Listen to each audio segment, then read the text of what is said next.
So besides using Azure Cost Management in the portal, you can also break down and analyze your spending in Power BI Desktop using our Azure Consumption Insights connector. This currently supports Microsoft Enterprise Agreement billing accounts.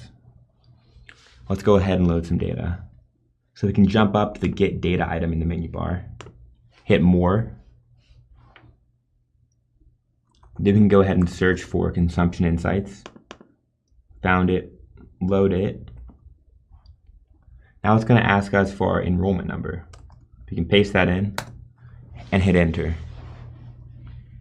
Now it's also going to prompt you for your API key, which will skip here. But you can find that API key on the EA portal, ea.azure.com. Now we've got 9 different data tables that we can load. You got your budgets, your marketplace charges, price sheets, RA information, and other usage data. If you click one of the tables, we'll get a nice little preview of the data available to us. So let's load our marketplace charges. Select the checkbox and hit load. Now Power BI will make a table for you and call our APIs to load the data.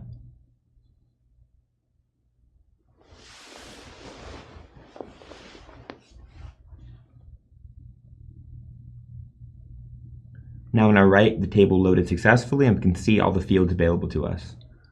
So let's look at our costs by billing month.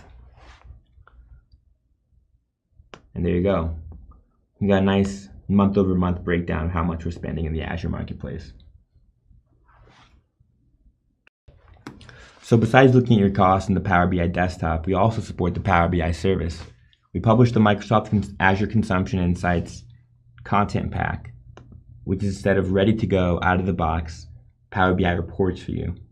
This is available in the app source on Power BI.